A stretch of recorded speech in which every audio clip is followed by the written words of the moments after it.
Alfie hated going to the dentist. As a result, the boy's teeth were almost all yellow. The ones that weren't yellow were brown. They bore the stains of all the goodies that children love, but dentists hate. Sweets, fizzy drinks, chocolate. The teeth that were neither yellow nor brown simply weren't there anymore. They had fallen out. One had bitten into a toffee and stayed there. Assorted fruit-flavoured chews had claimed others. That's because this 12-year-old boy hadn't gone to the dentist since he was very little. Alfie's last visit was when he was around 6. It was a simple case of toothache, but it ended in disaster. The dentist was an ancient man, Mr. Erstwhile. Despite his good intentions, Mr. Erstwhile should have retired many years before. The dentist looked like a tortoise, an old tortoise at that. He wore glasses so thick they made his eyes appear to be the size of tennis balls. Mr. Erstwhile told Alfie the tooth in question was rotten. A filling wouldn't save it, and unfortunately he had no option but to take it out. The dentist yanked and yanked and yanked with his huge steel forceps, but the tooth wouldn't come. Mr. Erstwhile even rested his foot up on the chair by Alfie's head to lever himself against it to help wrench the wretched tooth out. Still, it wouldn't come.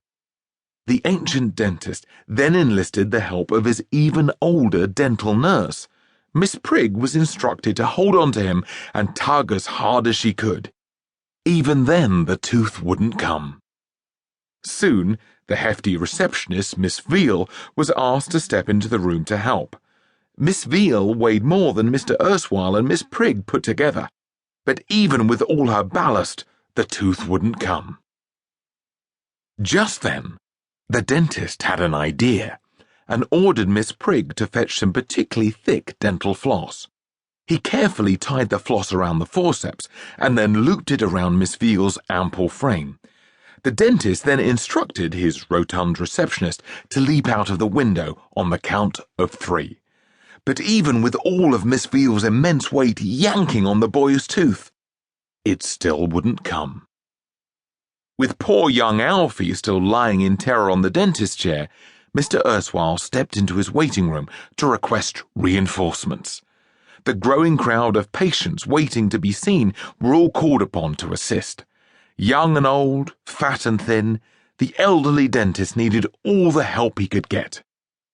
Nevertheless, even with a lengthy human chain and an army of yankers, the tooth stayed well and truly put. By this time, poor little Alfie was in great distress. The pain of having his tooth pulled out was 100 times worse than the toothache. However, Mr. Erstwhile was determined to finish what he had started. Sweating profusely, the thirsty dentist took a large swig of mouthwash and gripped onto the forceps as tightly as he could. Finally, after what seemed like days, weeks, even months of yanking, Alfie heard a deafening crunch. The dentist had gripped so hard he had crushed the tooth. It exploded into thousands of tiny fragments inside Alfie's mouth. With the ordeal finally over, Mr. Erstwhile and all his helpers were lying in a tangled heap on the surgery floor. "Well done, everyone," he announced, as his assistant, Miss Prigg, helped him to his feet. "Oh, that tooth was a stubborn little blighter." Just then, Alfie realized something. He still had toothache. The dentist had taken out the wrong tooth!